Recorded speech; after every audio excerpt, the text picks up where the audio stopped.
I think the South African government needs to invest in the promotion of the sharing of good practices, because that is where the strength of each and every organization lies.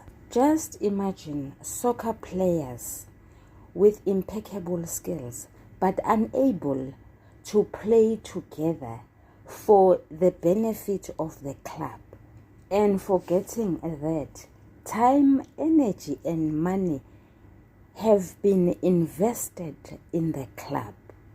Have you observed lions when they hunt a prey? They are strategically placed.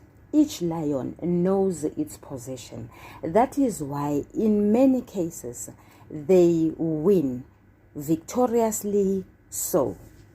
Lions are animals, but they are good in the sharing of good practices, and they are able to play as a team, because the concept of team is an acronym that stands for time, energy and money. Sanibonani balingani mabhungu namatshitshi, igama lami nguSpooky N isiZulu. Namhlanje senza umbhalo obuciko obizwa ngokuthiwa Zihlangene Phezulu, obhalwe nguMB Sibanyoni. Sizokwenza izimo zokukhuluma. Athi umfundi, kungani senza izimo zokukhuluma? Akulona iphepha lesibili leli? Impendulo ithi yilona. Kodwa namhlanje senza lokho okuthiwa ukudidiyela.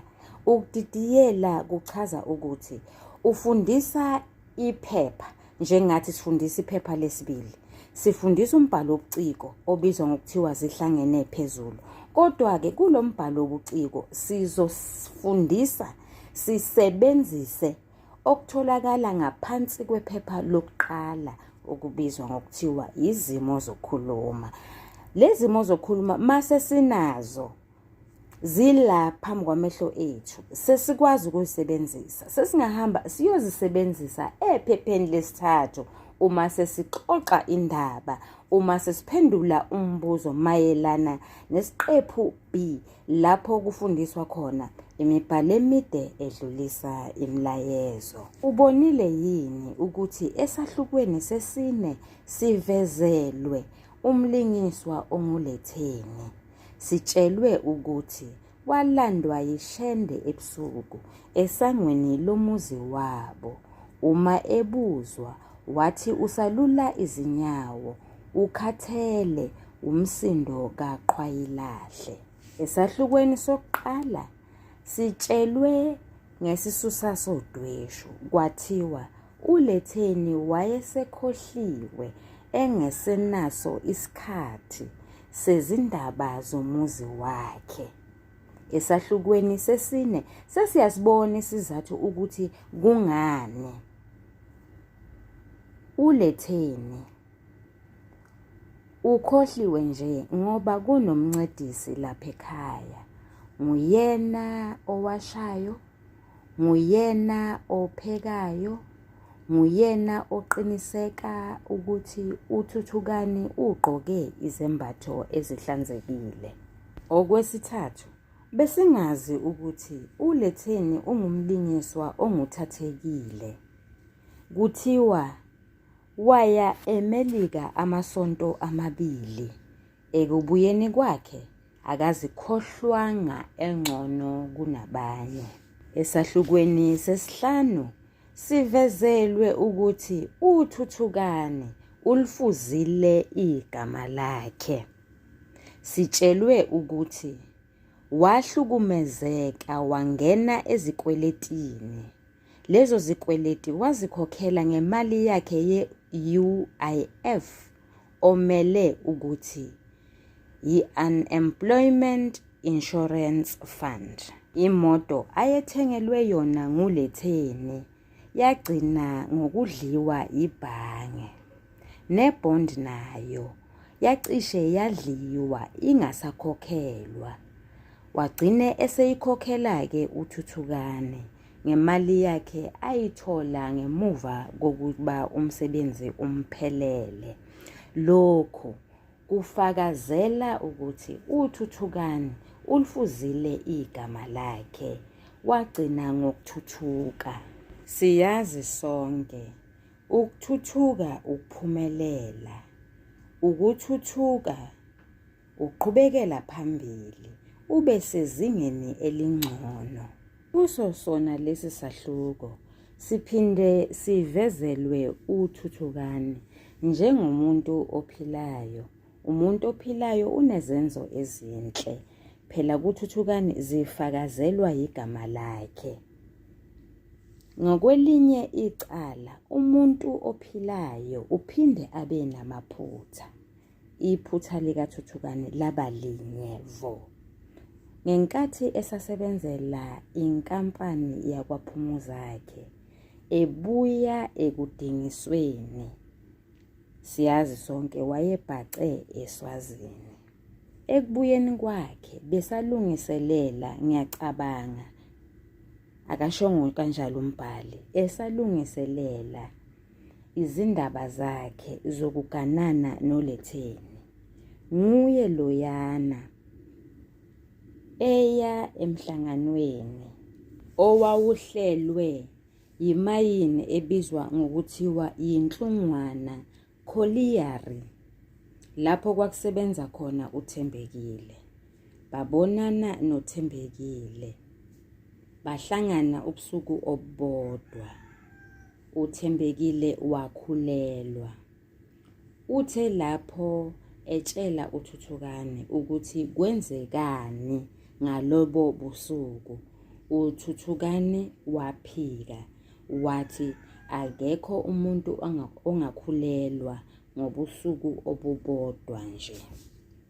Lokho kwaba lihlule enhliziyweni kaThembekile, wafuna ukuziphindiselela kuThuthukani. Sesiyabona ukuthi kungani uThembekile athukuthele ngokweqile. Wonke umuntu athukuthela, kodwa okukaThembekile ngathi sekwedlulele. Akasafuni nje nakuzwa ukuthi uthini uThuthukani, uchaza uthini, akamnike thuba. Mhlawumbe ucabanga ukuthi uLetheni kungenzeka ukuba wayesemtshelile uThuthukani ngaye. Ake siboneke kanti unjani uThembekile lona. Engani uThuthukani uthena uThembekile njengegama lakhe. Ingabe uThembekile yini? Cha. Sisho ngani? uLetheni uthumela incwadi yesehlukaniso nje. Isibhamu simgqolozele emehlweni. Okuchaza ukuthi nguThembekile wonke lowo owenza ukuba abhale lencwadi. Ukuba uLetheni akavumanga ngabe waphela lapho. Kungani uThembekile ethi akabhale lencwadi? Yingoba efuna ukuziphindisela kuThuthukani ngokumshiya nengane yentombazana aqede abaleke. Okwesibili, uThembekile ushushumbisa izidakamizwa. Okwesithathu, izidakamizwa zagcina zitholakele esikhwameni sikaLetheni, lokho okwaholela ukuba aboshwe eKorea esikhumulweni sezindiza. Wayethembe ukuthi uThembekile uzomsiza. uThembekile wagcina emshiye ebunzimeni. Wamphika. Umbhali athi wamphika okukaJudas waseBhayibhelini mhla ephika inkosi uJesu. Siyazi sonke kwenzeke iphutha elincane lapho. Akuyena uJudas owaphika inkosi uJesu, kodwa nguSimon Petro. Akusho lutho-ke lokho futhi akuphazamisi umbhalo wobuciko. Ake sibone isizathu sesine sokuthi uThembekile akathembekile yilesi esithi ungumbulali. Wabulala isoka lakhe uMthavuna ngenxa yokufuna imali. Siyabonga lapha sithasisele ngabalingiswa abathathu, uLetheni, uThuthukani noThembekile. Siyathemba ukuthi lokho kuzobasiza abafundi uma ngabe bedingida umbuzo omude, inkomba, uphawu lokuhlaziya olubizwa ngokuthiwa ukuvezwa kwabalingiswa. Ake siboneke, ziyini izimo zokukhuluma? Ziwulimi olunothile ngoba ziyinkulumo ehlakaniphile, kwazise inencazelo nomlayezo ocashile. Zingakhi izimo zokukhuluma? Zintathu: izaga, izisho nezifenqo, ochaza ukuthi zozintathu lezi zimo zokukhuluma ziyinkulumo ehlakaniphile ngoba inomlayezo nencazelo ecashile. Lokho yilokho okufanayo. Uyini-ke kanti umehluko phakathi kwako kokuthathu?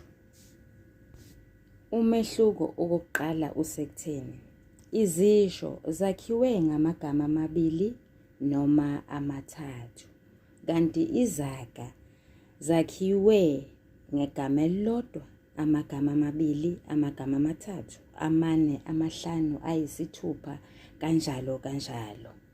Okwesibili, isisho siyaguquguquka uma sisetshenziswa emshweni, kanti izaga aziguquki, kungaguquka amagama aseduzane nazo. Ake sithathe isisho esithi ukufumba phansi. Sichaza ukuwisa phansi. Ake siboneke. UNomasonto uyakuthanda ukukhuluma, kanti usezokhuluma kabi. uJabulane wamfumba phansi. Le nguquko ebikhona ilethwe ukusetshenziswa kwenkathi. Uwa uyisakhi senkathi. Ake sisebenzise ubuningi-ke manje. Nasi isisho ukufihla inhloko. Ukufihla inhloko noma ikhanda, ukukhosela. OJabulane noNomasonto bafike bafihla inhloko izolo ekhaya. Uba uyisakhi esiveza ubuningi. Le nguquko le esiyibonayo kuzisho ayikho uma ngabe sikhuluma ngezaga nezifenqo. Uma sikhuluma ngezaga kakhulu kungaguquka kuphela amagama lawo atholakala maduze naleso saga leso. Ake siboneke. Nasi isaga sithi amathe nolimi. Sichaza abantu abazwana kakhulu, abangehlukani. uThuthukani noLetheni bathandana kakhulu, amathe nolimi. Ke sibone laba benza umbhalo wobuciko othi inzima lendlela. Ake siphinde sisebenzise futhi leso saga esithi amathe nolimi. Ake siboneke. Umqapheli nokhosi bayathandana, amathe nolimi. Ikuphi inguquko lapha? Inguquko itholakala emagameni alabantu abasetshenzisiwe.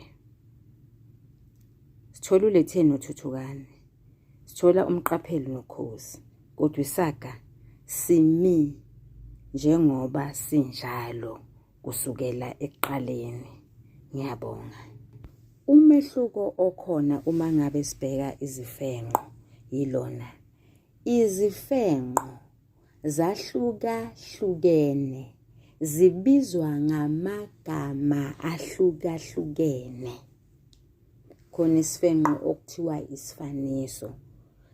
Leso sifenqo sisichaza ngokwehlukile kunesifenqo esibizwa ngokuthiwa isihlonipho.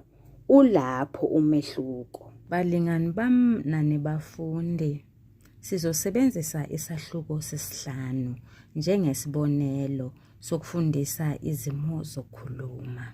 Laphayana ekhasini lama-43 esigabeni sesibili sithola amagama afundeka ngalolu hlobo. Inkinga asenayo ukuthi kungenzeka yini amabhantshi agcwale umoya kubakhongi bakhe, uthembekile noma umndeni wakubo ubaxoshise okwegovu. Lesi sigejana samagama esiqeda ukusifunda sibone izimo zokukhuluma ezimbili. Esokuqala sithi amabhantshi agcwale umoya. Esesibili ilesi esithi ubaxoshise okwegovu. Esokuqala si-allusion, isimo sokukhuluma esisha. Nhlanhla enkulu kulombhalo wobuciko wona lo sichazile ukuthi i-allusion ibonakala ezindaweni ezine. Ngakho-ke uma ngabe ufuna ukwazi kabanzi, kusho ukuthi uzobuyela emuva uyolalelisisa amavidiyo adlulile athinta wona lo mbhalo wobuciko. Amagama athi amabhantshi agcwale umoya achaza ukuthi abakhongi bakhe kungenzeka babaleke. Isimo sokukhuluma sesibili esithi ubaxoshise okwegovu siyisifaniso. Isifaniso sichaza ukuqhathanisa izinto ezimbili ezingefani ngokusetshenziswa kwezakhi zokufanisa. Esikhona la esisibonayo lesi esithi okwe. Kuqhathaniswa ini la? Kuqhathaniswa abakhongi kanye negovu okuyinja. Ziningi izizathu ezenza ukuba inja iqoshwe. Kungaba ukuthi abantu bayesaba ukuthi izobaluma. Kungaba ukuthi nje vele abayithandi inja. Ngakho-ke ziningi. La abakhongi nabo kungenzeka nabo bangaphatheki kahle ngoba bengasathandwa, yingakho nje bezoxoshwa. Esigabeni sesithathu sithola amagama afundeka ngalolu hlobo.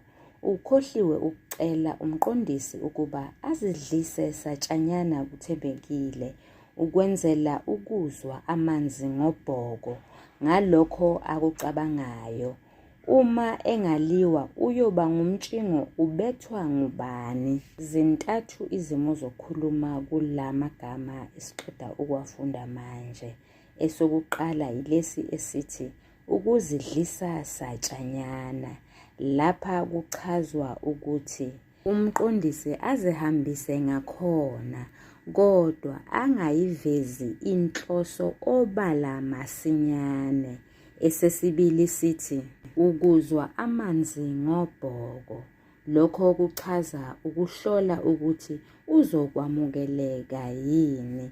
Esesithathu yilesi esithi ukuba ngumtshingo ubethwa ngubani, ukuchaza ukuntula. Izimo zokukhuluma zontathu ziyizisho.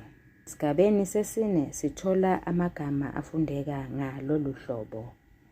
Wangenza into ebuhlungu, wangichayisa emphakathini, wangishiya ngihlunzwa. Sisho esithi ukushiya umuntu ehlunzwa sisho ukushiya umuntu dengwane, ukumshiya ekuhluphekeni nasebunzimeni engenamsizi. Esigabeni sesishiyagalombili sithola amagama afundeka ngalolu hlobo. Uthuthukane ambuke ngeso lokuhlola insimu, wena owabona ingwe ihlabe inyamazane ngezintshozi zamehlo acije ukuthi lokuciba insema. Sisho esithi ukubuka ngeso lokuhlola insimu sichaza ukuthi amuthi klabe. Amagama athi zintshozi zamehlo acije ukuthi lokuciba insema aqukethe isifaniso.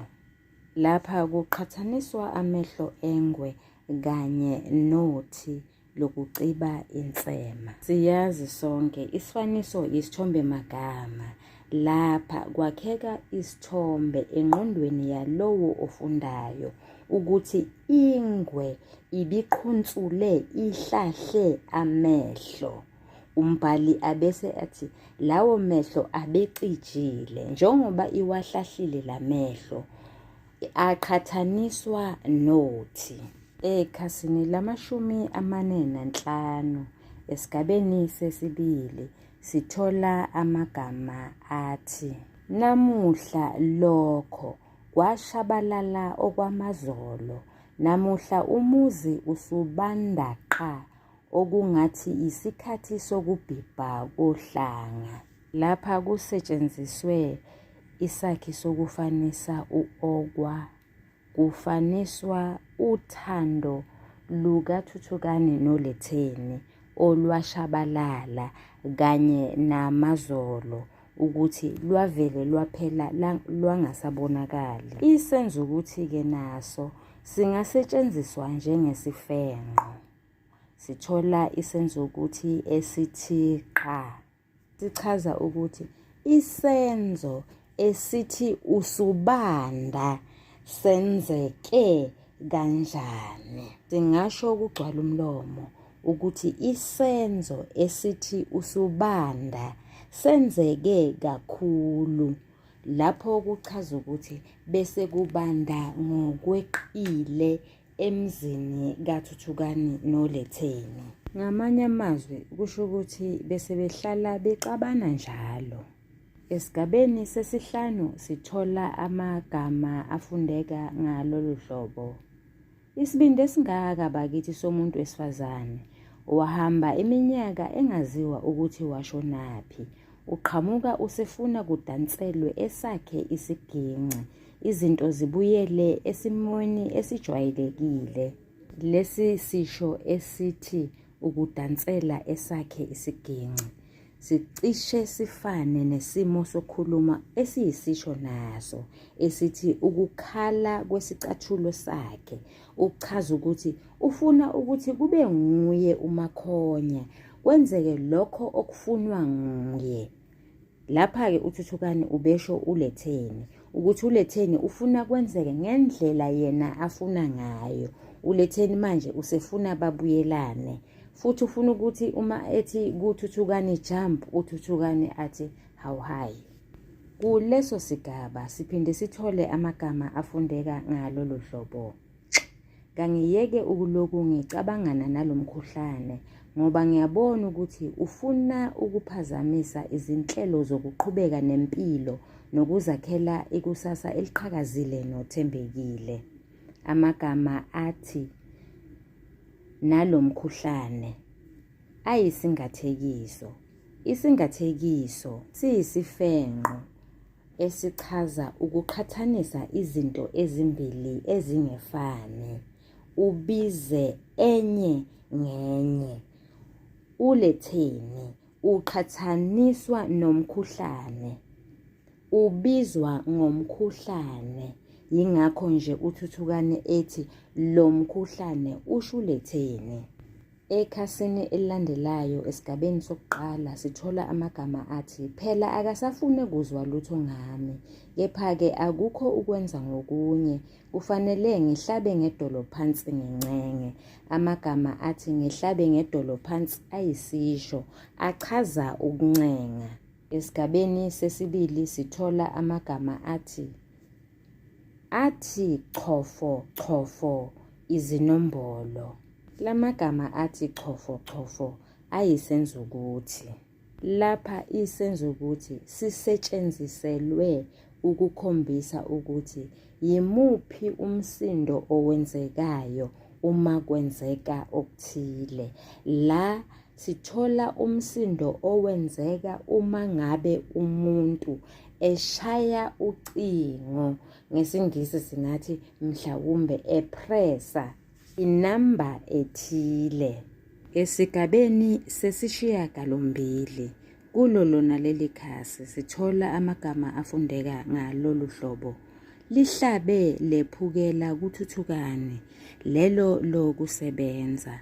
Amagama athi lihlabe lephukela achaza ukuthi alimphathanga kahle, limzwise ubuhlungu.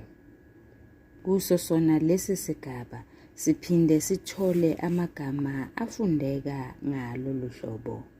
Kodwa abone kungcono angathathwa ngumsinga wokuhluthuka kwenhliziyo. Makehlise umoya azothe ngoba kungahle konakale uma ezothatha izinto ngamawala. Ukuthatha izinto ngamawala yisisho esichaza ukwenza ngokweqisa noma ukwenza ngamandla. Ekhasini elilandelayo esigabeni sesithathu sithola amagama afundeka ngalolu hlobo. Konke kuzodlula njengezulu, lona elinamaqede lidlule. Impilo iphinde iqhubeke futhi kugcona uthembekile.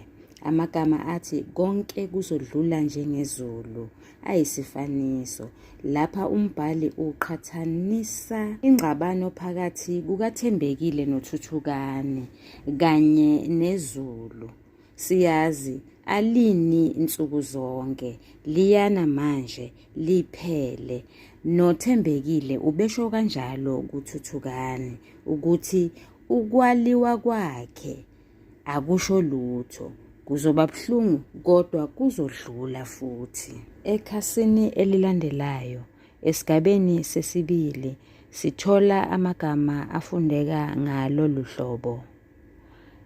Lala kahle Thuthukane, kuthiwa umuntu ulala ephenduka. Asibone ekseni. Uthembekile avale ucingo, uThuthukane esafuna ukuphendula. Amagama athi umuntu ulala ephenduka ayisisho. Achaza ukungami ezwini olikhulumile. Esigabeni sesine sithola amagama afundeka ngalolu hlobo. Inhlamvu yesibhamu yayingegqolozele emehlweni. Lapha umbhali usebenzise isifenqo esibizwa ngokuthiwa isenza samuntu. Isenza samuntu ukunikeza izimpawu zomuntu ophilayo, okuchaza ukuthi leyo nto enikezwe izimpawu zomuntu ophilayo yona ayiphili. La inhlamvu yesibhamu ingamqolozela kanjani umuntu emehlweni ingaphili. Ekhasini elilandelayo okuyikhasi lama-49 esigabeni sokuqala sithola isisho esithi waphalaza isitshodo. Sitholakala emagameni athi wamtshela ukuthi uThuthukane waphalaza isitshodo ethi akaze ambone nasejudeni uthembekile. Ngokubona kwami lesi sisho lesi siyi-allusion. Khumbula i-allusion ifaka zonke izimo zokukhuluma, kungayisifenqo, kungayisisho, kungayisaga. Ngokubona kwami lesi sisho sichaza ukuthi waphika walala phansi ngomhlane. Esigabeni sesine sithola amagama athi ngeke ngivume ukuthi kulomuzi kukhale isicathulo sikathembekile. Isigebengu esidala lesi, ngingavuka ngifile. Sishilo phambilini sathi ukukhala kwesicathulo somuntu othize chaza ukuthi uyena oshaya umthetho, uyena umakhonya, uyena obusayo, uyena ophethe izintambo. Amagama athi ngingavuka ngifile ayisisho. Ukuvuka ufile chaza ukuthi angeke kwenzeke lokho okhuluma ngako. Kuso sona lesi sigaba sithola amagama athi ngangithenjiswe itshele mali nguye uthembekile, kanti uyazi ukuthi ungiholela ophathe ngiyogcina ngiboshiwe.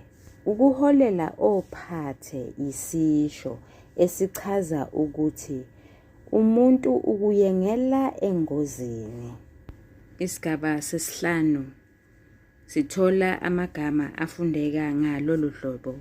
Uqambe ushilo dadewethu kababa, uyowukhomba umuzi onotshwala uthembekile. Amagama athi dadewethu kababa ayisaga, achaza ukuthi angeke kwenzeke lokho.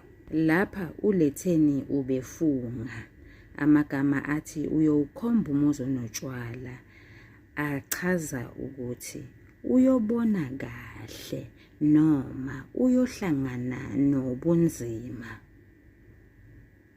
Esigabeni sokugcina sithola amagama afundeka ngalolu hlobo.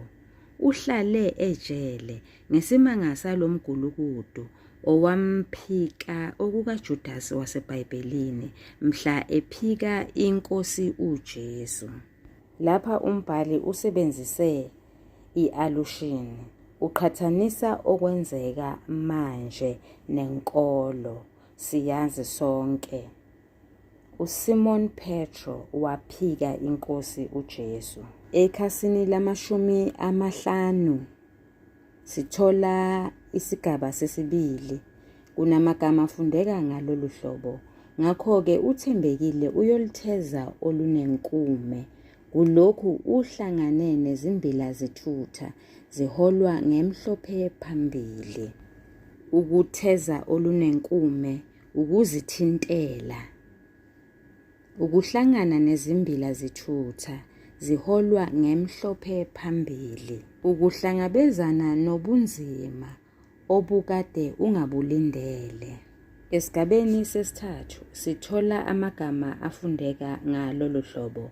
Wabona kahle uLetheni ukuthi ngeke kusamphinda futhi ukubona kanye ukubona kabili.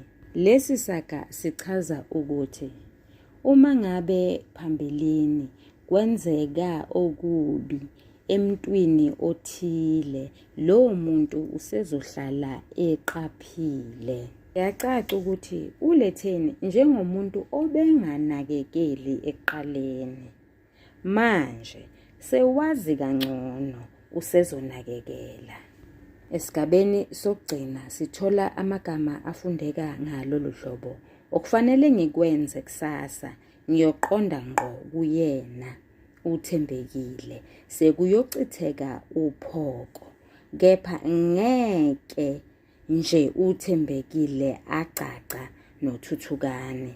Amagama athi sekuyochitheka uphoko ayisisho. Lesi sisho sichaza ukonakala kwezinto. Balingani bami nanebafundi, ngiyabonga. Ngicela ukuchaza. Lokho engikwenzile is not cast in stone. Nawe ungaya kuso lesi sahluko uzitholele ezakho izibonelo zezimo zokukhuluma. Nami lapha bengiphonsa nje itshe esivivaneni. Uyathandwa, usale kahle.